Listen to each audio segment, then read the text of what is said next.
Asia কাপের ঠিক আগে আগে বিসিবি যে পাওয়ার হিটিং কোচ এনেছিল জুলিয়ান উডকে, তার কাছ থেকে কেউ শিক্ষাটা নিকা না নিক, সাইফ হাসান ঠিকই আসলে বড় বড় ছক্কা মারা শিখে গেছেন। সেটা আমরা এশিয়া কাপেই দেখেছি।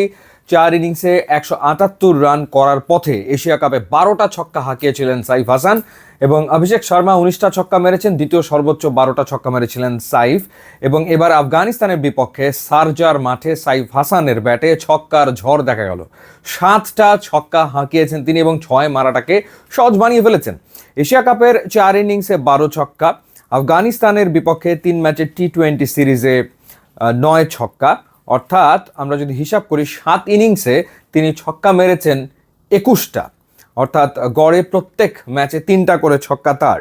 এবং যে ফ্লিকগুলো তিনি লেগ সাইডে করছেন, আবদুল্লার বলে একটা ছক্কা মেরেছেন লেগ সাইডে ফ্লিক করে, চোখে লেগে থাকার মতো। এরপরে বশিরের বলে তিনি যে ছক্কাটা মেরে 50 করেছেন সেটাও ছিল দেখার মতো নান্দনিক।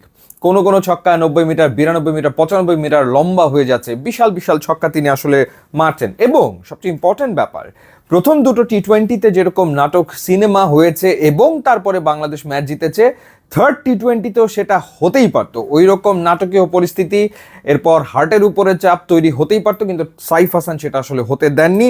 64 রানের একটা ইনিংস খেলেছেন, 38 বলে 2টা 4 মেরেছেন, 7টা মেরেছেন ছক্কা, 168.42 স্ট্রাইক রেটে তিনি ব্যাট করেছেন। নিশ্চিতভাবেই বাংলাদেশের টি-20 দলের অ্যাসেটে পরিণত হচ্ছেন সাইফ হাসান এবং আমি নিশ্চিত যে ওয়ানডে সিরিজেও তাকে আসলে একাদশে দেখা যাবে এবং হোয়াইট বল ক্রিকেটে তিনি দারুণ করবেন।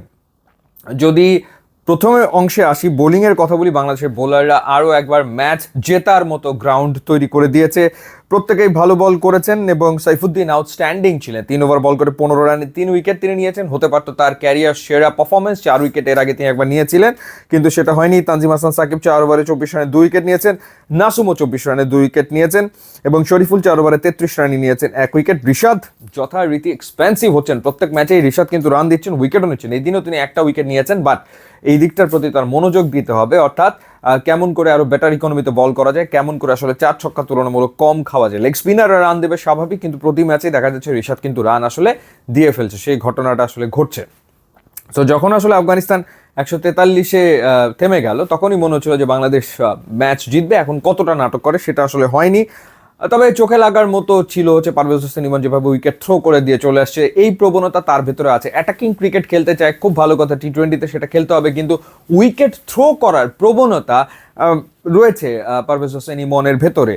কখনো কখনো দেখা যায় বাউন্সার উইকেট থ্রো করে দিয়ে আসেন, কখনো কখনো স্লোয়ার ডেলিভারিতে তিনি উইকেট থ্রো করে দিয়ে আসেন। একই ঘটনা তানজিদ হাসান তামিমের ক্ষেত্রেও ঘটে। 33 বলে 33 রানের ইনিংসটা 50 পর্যন্ত যেতেই পারতো, কিন্তু সেটা আসলে হয়নি এবং তিনিও আসলে আগের বলে লাইফ পেয়েছেন, আবদুল্লার বলে লাইফ পেয়েছেন, পরের বলে তিনি উইকেটটা থ্রো করে দিয়ে আসছেন। কোনো দরকার ছিল না, তিনি ম্যাচ শেষ করে আসতে পারতেন। জাকের আলী অনেক 3বার রিভিউ নিয়েছেন, 2বার তিনি নিজে নিয়েছেন।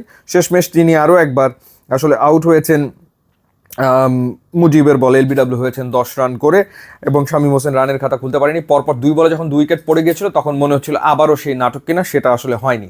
সো আফগানিস্তানের বিপক্ষে বাংলাদেশ 3-0-তে টি-20 সিরিজ জিতলো। এর আগে আয়ারল্যান্ডের বিপক্ষে 3-0-তে জিতেছে, ইংল্যান্ডের বিপক্ষে 3-0-তে জিতেছে, ওয়েস্ট ইন্ডিজের বিপক্ষে গত বছরই 3-0-তে সিরিজ জিতেছে। এবার আফগানিস্তানের বিপক্ষে বাংলাদেশ 3-0-তে সিরিজ জিতলো এবং ওভারঅল হেড টু হেডে ঠিক এই মুহূর্তে বাংলাদেশ 9-7 ব্যবধানে এগিয়ে থাকলে এবং টানা 4টা টি-20তে আফগানিস্তানকে বাংলাদেশ হারালো। সত্যিকার অর্থে সেটা দারুণ ব্যাপার, অর্থাৎ টি-20তে বাংলাদেশে আফগানিস্তানের যে বেটার দল একেবারে প্রমাণ করে দিয়েছে বাংলাদেশের ক্রিকেটারের, কোনো সন্দেহ নাই। এবং এই ম্যাচটাতে স্পেশালি তাসকিন আহমেদ, মুস্তাফিজ, বাংলাদেশের টপ 2জন ফাস্ট বোলারকে বেঞ্চে রেখে তাদেরকে রেস্ট দিয়ে বাংলাদেশ খেলতে নেমেছে। এরপরে আবার লিটন কুমার দাস ইনজুরি কারণে নেই, তাওহিদ হৃদয় খেলতে পারেনি। তো তারপরে বাংলাদেশ আসলে বলা যায় তো হেসে খেলেই আফগানিস্তানকে আসলে হারিয়েছে। সবচেয়ে বড় ব্যাপার সাইফের ব্যাটিং, সেটা বাংলাদেশের টি-20 দলের জন্য বিরাট এক পাওয়া। ইউটিউব, ইনস্টাগ্রাম লিঙ্ক দেওয়া আছে, আপনারা যোগ দিলে খুবই খুশি হবো। And thanks for watching.